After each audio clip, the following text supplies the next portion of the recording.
आदित्य पढ़ने में थोड़ा एवरेज और लड़कियों के मामले में थोड़ा कच्चा था। उसकी मुलाकात 11th स्टैंडर्ड में खुशी से हुई। खुशी पढ़ने में अच्छी और अपने फ्यूचर के बारे में बहुत सोचने वाली लड़की थी। धीरे धीरे 11th ख़त्म होते होते वो अच्छे दोस्त बन गए थे और 12th में आदित्य ने खुशी से अपने प्यार का इजहार कर दिया, लेकिन खुशी ने इनकार करते हुए बड़े प्यार से उसे समझाया कि इससे हम दोनों की ज़िंदगी खराब हो जाएगी, क्योंकि हम नहीं क्लास में पढ़ाई कर पाएंगे और ना ही घर पर।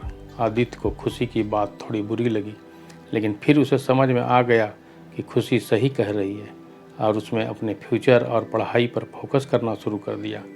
और अब आदित्य किसी भी लड़की से बात नहीं करता था, यहाँ तक कि खुशी से भी नहीं, क्योंकि उसे लगता था कि वो जब भी खुशी से बात करता है तब उसे अच्छा नहीं लगता था, क्योंकि कुछ दिन पहले तक खुशी उसकी क्रश थी और आज वो उसे रिजेक्ट कर चुकी थी।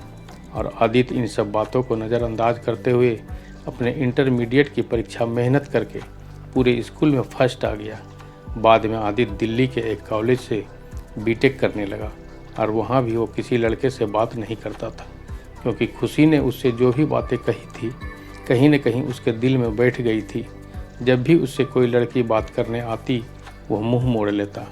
वो धीरे धीरे अपनी पढ़ाई में और भी अच्छा होता गया और आखिर में आते आते वो अपने कॉलेज में टॉप 10 की लिस्ट में आ गया और उससे कॉलेज से प्लेसमेंट भी मिल गया और जॉब करने वो मुंबई फिर से चला गया। मुंबई एक बहुत ही बड़ा शहर है, जहाँ एक मोहल्ले के लोग दूसरे मोहल्ले वाले को नहीं जानते हैं। जब आदित्य ऑफिस गया तो उससे खुशी दिखी, लेकिन अब खुशी के लिए उसके दिल में कोई जगह नहीं थी और इसलिए वो हर बार खुशी से छिपता रहता।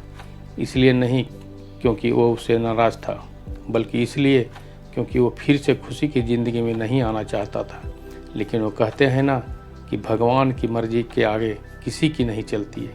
एक दिन ऑफिस के कैंटीन में खुशी ने आदित्य को देख लिया और उसके पास जाकर उससे बातें करने लगी। आदित्य के पास भी खुशी से बात करने के अलावा और कोई विकल्प नहीं था। दोनों के दिल में पिछले 4 सालों से जो भी दर्द था उन्होंने एक दूसरे को बताया और खूब सारी बातें की। खुशी ने उससे बिछड़ने के बाद अपने सफ़र के बारे में बताया और आदित्य से उसके बारे में पूछा, जिसके बाद आदित्य को कहीं न कहीं लगने लगा था कि खुशी गलत नहीं थी और आदित्य को फिर से खुशी से प्यार हो जाता है। कुछ दिन बीतता है और दोनों की दोस्ती और भी गहरी हो जाती है। एक दिन अचानक आदित्य खुशी से बातें करते करते उससे अपने प्यार का इजहार कर देता है, लेकिन खुशी फिर इनकार कर देती है। और जब आदित्य उससे उसकी वजह पूछता है तो बताती है कि उसकी शादी तय हो गई है और 1 महीने बाद वो ये जॉब छोड़ देगी। जब ये बात आदित्य को पता चली तो वो एक बार फिर टूट गया, जिसके बाद वो अपने आप को संभाल नहीं पाया और एक चिट्ठी खुशी के लिए छोड़कर चला गया। और खुशी उस खत को पढ़ती है जिससे लिखा था, मेरी प्यारी खुशी, मैं तुमसे बहुत प्यार करता हूँ, लेकिन शायद तुम मेरी ज़िंदगी में नहीं हो, इसलिए तो मैंने तुम्हें 2 बार खोया है। कोई भी इंसान इतना बदनसीब कैसे हो सकता है कि अपने प्यार को 2 बार खोए। मैं नहीं जानता कि मैं तुमसे दूर रह के जी पाऊँगा कि नहीं, लेकिन अगर तुम्हें किसी और से शादी करते देख लूँगा तो पक्का जी नहीं पाऊँगा। इसलिए मैं तुम्हें उसे इस शहर दोनों को छोड़ के जा रहा हूँ। शायद तुम मुझे भूल जाओ, लेकिन दूसरी बार मिलने के बाद मैं तुम्हें कभी नहीं भूल पाऊँगा।